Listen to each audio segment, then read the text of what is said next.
Assalamualaikum warahmatullahi wabarakatuh. Bersama saya Dr. Aristo Farabi, spesialis obstetri dan ginekologi, dokter spesialis kebidanan dan kandungan. Marhaban ya Ramadan. Sebentar lagi kita akan berjumpa ke bulan suci Ramadan. Untuk itu saya akan membahas mengenai hubungan kehamilan dan menyusui dengan puasa Ramadan. Kita akan bahas dari sisi agama dan dari sisi ilmu kedokteran.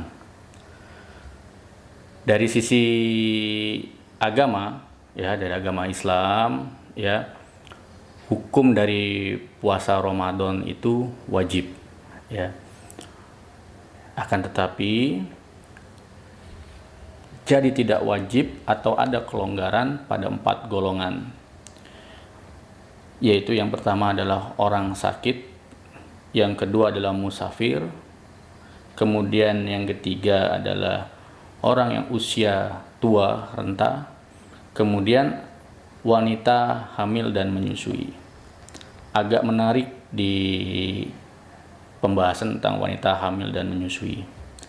Dasar hukum dari Al-Quran itu sendiri, banyak ulama yang mereferensikan pada Al-Baqarah ayat 184.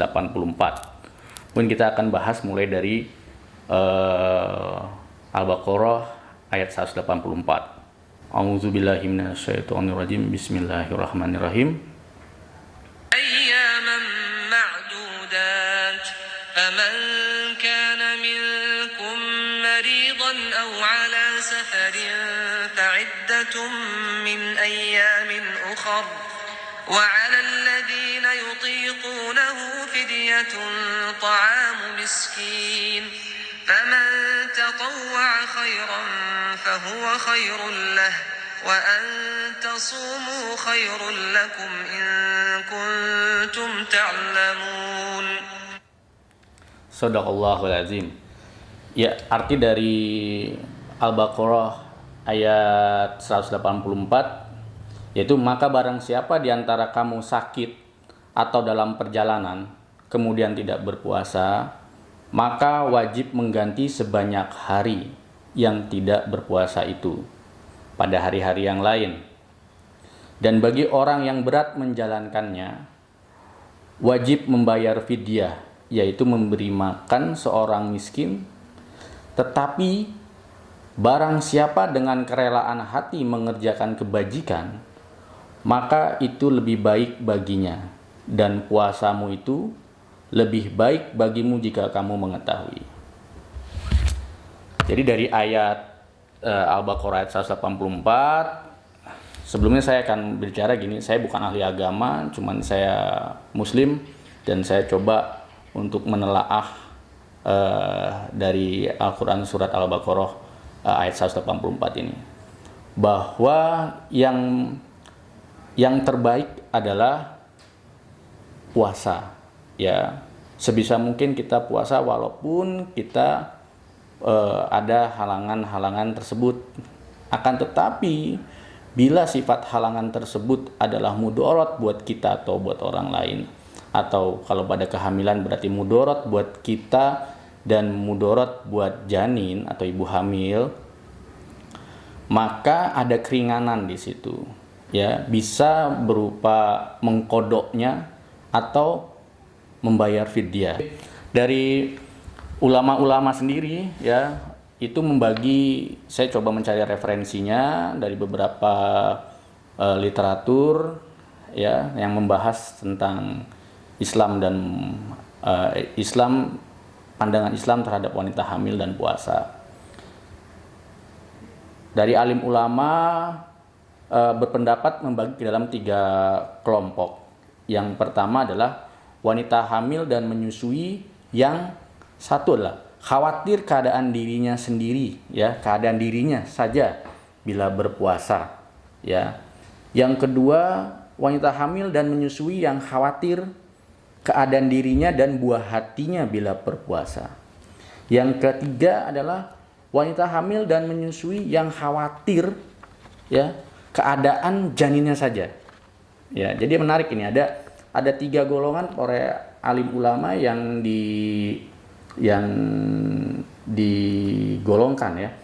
Kita bahas satu persatu. Yang pertama adalah wanita hamil dan menyusui yang khawatir keadaan dirinya saja bila berpuasa. Dalam keadaan ini maka wajib untuk mengqadha, yaitu mengqadha atau mengganti di hari yang lain apabila sudah sanggup berpuasa. Nah, dari Anas bin Malik, Rasulullah SAW bersabda, sesungguhnya Allah akan meringankan separuh sholat dari orang yang musafir dan juga puasa dari wanita hamil dan menyusui. Nah, jadi memang dalam Islam itu ada keringanan.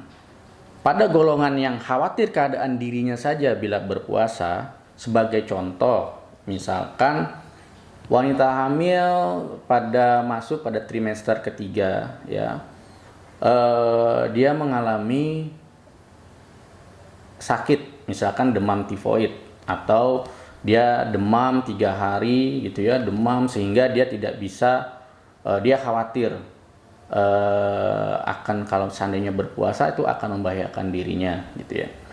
Nah, hal ini ya kalau kita sambungkan ke ayat Al-Baqarah ayat 184, ini dimaksudkan kepada golongan orang-orang yang sakit. Ya, maka jika di antara kamu ada yang sakit atau dalam perjalanan, maka wajib baginya berpuasa sebanyak hari yang ditinggalkan itu pada hari yang lain. Artinya dalam mengqadha. Jadi misalkan pada trimester 3 dia sudah bagus ya, sudah bisa beradaptasi, kemudian dia bisa berpuasa, dia belum sampai tuntas, akan tetapi dia mengalami sakit, atau misalkan dia tidak hanya tifoid, tidak hanya demam, misalkan dia mual ya, mualnya karena asam lambung yang berlebihan atau dispepsia. Itu bisa ada keringanan untuk mengqadhanya. Kemudian wanita hamil yang golongan yang kedua, yaitu wanita hamil dan menyusui yang khawatir keadaan dirinya dan buah hatinya bila berpuasa. Artinya dia khawatir dirinya sendiri mengalami perburukan atau mengalami tidak kuat gitu ya. Yang kedua juga khawatir terhadap keadaan bayinya. Maka dia berhak untuk bisa mengqadha atau mengganti di hari-hari yang lain gitu. Kemudian dari kitab Al-Majmu ya chapter 6 177 dikatakan bahwa tidak ada fidyah karena dia seperti orang yang sakit, dan semua ini tidak ada perselisihan di antara para alim ulama Syafi'i. Apabila orang yang hamil dan menyusui khawatir dengan puasanya akan membahayakan diri dan anaknya, maka sedemikian pula hendaklah dia berbuka dan mengqadha tanpa ada perselisihan di antara para alim ulama itu. Jadi masih bisa untuk mengqadha atau mengganti di hari yang lain ya. Kemudian wanita hamil masuk ke golongan yang ketiga, wanita hamil dan menyusui yang mengkhawatirkan keadaan buah hatinya saja ya. Jadi sebenarnya ia mampu untuk berpuasa, namun karena menurut pengalaman atau menurut keterangan dokter akan berbahaya bagi sang bayi jika ia berpuasa, sehingga ia tidak berpuasa, maka ini beberapa riwayat ya dari Ibnu Abbas radhiyallahu an, wanita hamil dan menyusui jika takut terhadap anak-anaknya maka mereka berbuka dan memberi makan seorang miskin. Di sini bisa diganti dengan fidyah ya. Jadi kalau misalkan dia khawatir wanita hamil dan menyusui jika takut terhadap anak-anaknya maka mereka berbuka dan atau memberi makan seorang miskin. Ini hadis riwayat Abu Daud disahihkan oleh Syekh Albani dalam Irwaul Ghalil. Kemudian juga